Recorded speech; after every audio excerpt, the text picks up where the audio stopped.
Hola y bienvenidos. Hoy nos vamos a meter en un tema que parece que todos conocemos, las fobias. Sí, un tema muy común. Pero vamos a dejar de lado la idea de que es solo, no sé, un miedo irracional a las arañas o a volar.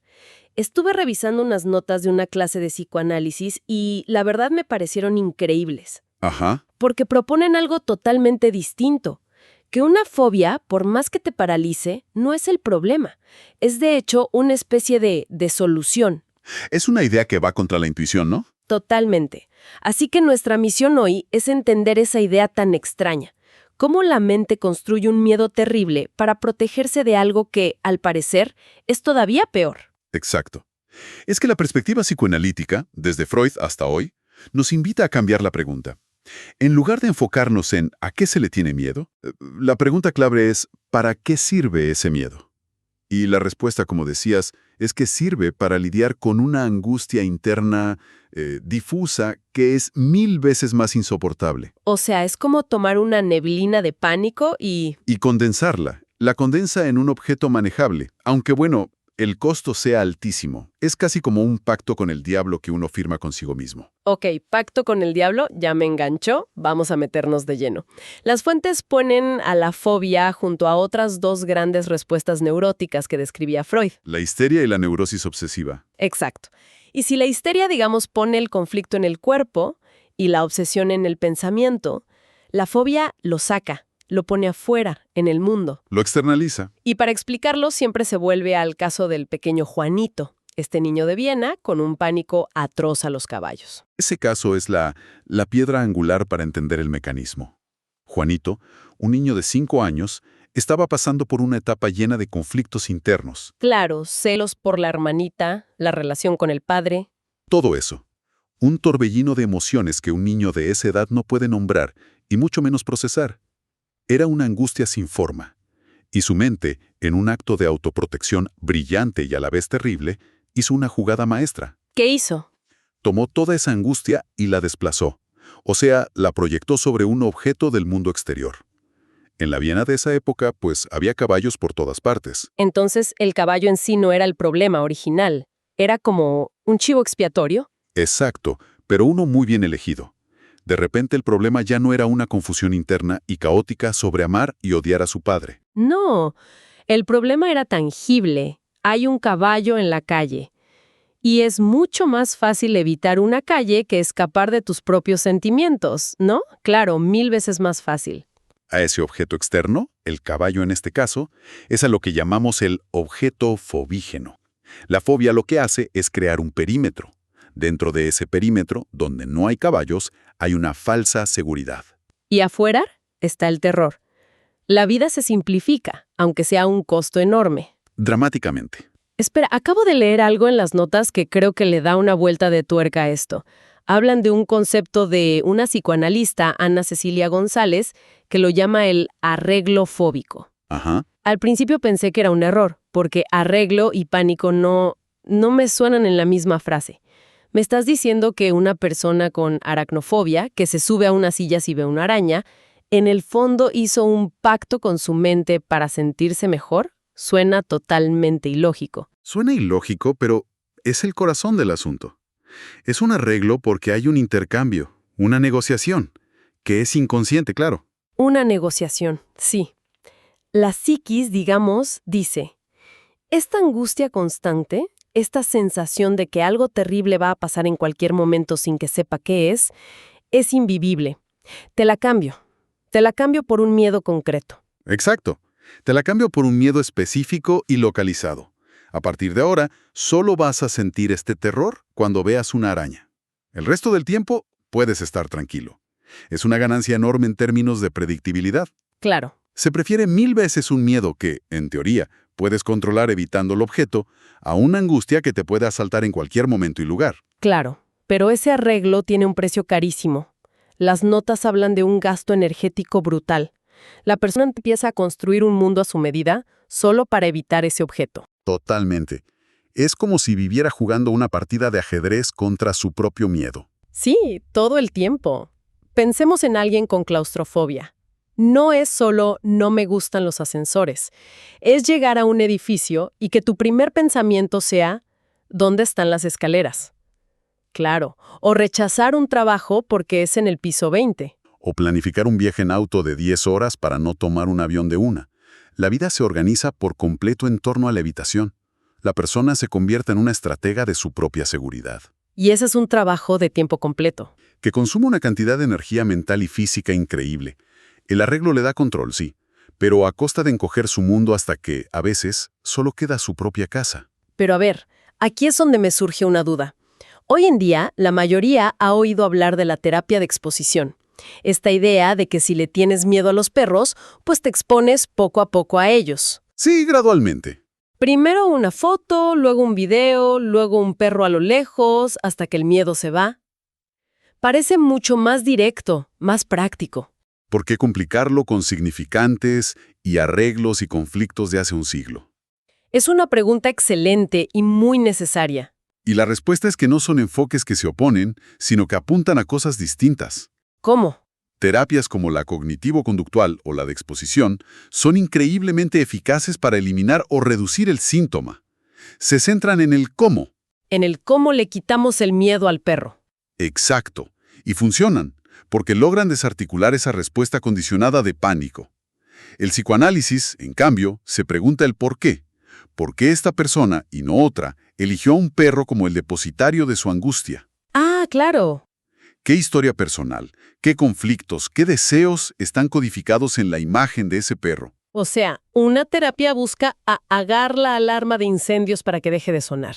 Ajá. Y la otra busca entender si de verdad hay fuego en alguna parte. Esa es una analogía perfecta. La terapia de exposición apaga la alarma, lo cual es un alivio inmenso, y permite a la persona seguir con su vida. Claro que es lo que muchos necesitan, desde luego. Pero el psicoanálisis se pregunta, ¿y si esta alarma, por más molesta que sea, nos está avisando de algo importante que está pasando en el sótano? ¿Y si solo la apagamos sin revisar? Quizás la angustia original encuentre otra forma de manifestarse, un síntoma en el cuerpo, una obsesión, otra fobia. La meta no es solo que la persona deje de temerle al perro, sino que entienda qué representa ese perro en su teatro interno, para que ya no necesite más actores que hagan ese papel. Justamente. Extraña la elección del objeto a veces, porque alguien en Buenos Aires, como menciona un caso en las notas, le tendría pánico a un tiburón y no sé, a las cucarachas, que son mucho más comunes. ¿Hay algún patrón? Sí, y es fascinante. Freud ya distinguía dos grandes grupos. El primero son las zoofobias, el miedo a animales o insectos. Abejas, arañas, ratas. Esos. Lo que tienen en común es su capacidad de irrumpir. Son impredecibles, se mueven rápido, pueden aparecer de la nada en tu espacio seguro. Representan algo del orden de lo incontrolable. Entiendo. Y el caso de la fobia a los tiburones en una ciudad sin mar es un ejemplo perfecto del arreglo. Es un pacto muy conveniente, porque la probabilidad de encontrarse un tiburón en la calle es... Cero, claro. La persona se asegura una vida casi sin terror. Siempre y cuando no prenda la tele y pase en la película Tiburón, o vea una foto, o vaya a un acuario. Exacto, y eso demuestra el punto clave. El terror no lo produce el objeto real, sino su representación. Una simple imagen puede desencadenar la misma crisis de angustia. ¡Wow! Esto confirma que el problema nunca fue el tiburón de carne y hueso, sino todo el significado simbólico que la persona ha depositado en la idea de tiburón. ¿Y qué hay del segundo grupo? El miedo a los espacios. Agorafobia, claustrofobia, miedo a los aviones. Aquí el objeto es mucho más abstracto. ¿A qué se le teme en un espacio abierto, por ejemplo? Estas fobias se consideran a menudo más complejas, más graves, porque el arreglo es menos preciso. Aquí, el objeto de miedo no es algo concreto como un animal, No. sino la relación del propio cuerpo con el espacio y las sensaciones que provoca. En la claustrofobia no se teme al ascensor en sí, sino a la sensación corporal de quedarse sin aire, de estar atrapado. Ah, es el miedo a la sensación. Exacto. En un avión es la sensación de la aceleración, de no tener el control. En la agorafobia, en un campo abierto, es la sensación de vulnerabilidad, de desprotección, de que el cuerpo puede desarmarse sin un punto de referencia. Entonces, en estas fobias espaciales, ¿el miedo es a una catástrofe interna? ¿A que el propio cuerpo te traicione? Precisamente, La angustia está menos organizada, menos empaquetada en un objeto claro. Por eso la evitación es más difícil. ¿Cómo evitas el espacio? No se puede. Y es aquí donde a menudo aparece la figura del acompañante. La persona con agorafobia quizá no puede cruzar la calle sola, pero puede hacerlo si va del brazo de alguien. Sí, he visto eso. Esa otra persona no es un guardaespaldas, funciona como un ancla, una presencia que le da cohesión a su propio cuerpo y le asegura que no se va a desintegrar. Todo esto nos lleva de vuelta a la idea central. El objeto fóbico nunca es lo que parece. Es un significante, una palabra que en el diccionario de esa persona significa algo oculto y personal.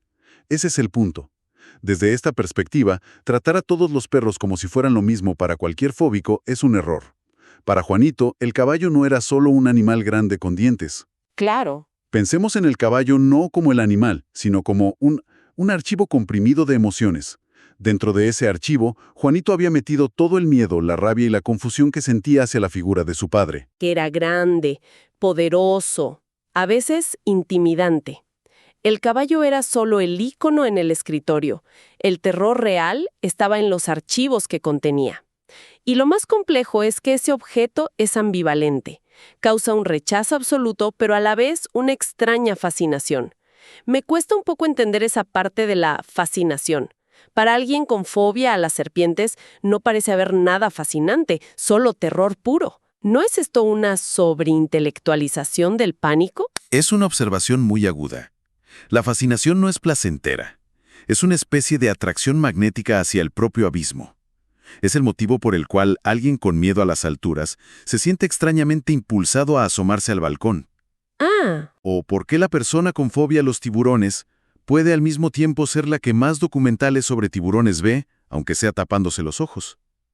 Hay algo en ese objeto que lo llama, porque en el fondo, ese objeto contiene una parte crucial y no resuelta de su propia historia. mirar al objeto es como asomarse a mirar su propio conflicto interno. De alguna manera sí. Entonces, si el objetivo del análisis no es simplemente eliminar el miedo a la fuerza, ¿cuál es el punto? ¿Alguien pagaría por un tratamiento solo para terminar con un miedo más amable? ¿Cómo se ve eso en la práctica? El objetivo es poner a hablar a ese significante. Es un trabajo de detective. ¿Qué representa el tiburón, el ascensor o el perro en el universo simbólico de esta persona? Ir desarmando el símbolo. Exacto. A medida que se va desentrañando ese significado, que se van abriendo esos archivos comprimidos y se pone en palabras la angustia original, el objeto fóbico empieza a perder su poder. Ya no necesita cargar con todo ese peso. Y la fobia puede desaparecer. A veces desaparece por completo. Otras veces se transforma en un miedo más razonable o en una versión que no limita la vida. La meta final no es la ausencia de miedo, sino la libertad. La libertad de no tener que organizar tu vida alrededor de una evitación. Hoy hemos desarmado la fobia para verla desde un ángulo completamente nuevo. No como un error del sistema o un miedo tonto, sino como una construcción, un mecanismo ingenioso y a la vez doloroso de la mente para contener una angustia que de otra manera sería abrumadora. Sí, es una perspectiva muy diferente. El concepto del arreglo fóbico nos muestra cómo un miedo intenso puede ser, paradójicamente, una forma de protección. Y nos deja con una reflexión final que plantean las fuentes. Vivimos en una cultura que tiene muy poca tolerancia a la angustia. Queremos soluciones rápidas para cualquier malestar, una pastilla para la tristeza, una técnica para la ansiedad. Todo tiene que ser inmediato. Y esto nos lleva a una pregunta importante. En esta carrera por eliminar cualquier síntoma incómodo lo más rápido posible, ¿qué espacio estamos dejando para escuchar lo que esos síntomas, como una fobia, intentan decirnos sobre nuestros conflictos más profundos y sobre nuestra propia historia? Es una gran pregunta. ¿Y si al silenciar la alarma nos estamos perdiendo la oportunidad de averiguar qué es lo que de verdad se está quemando?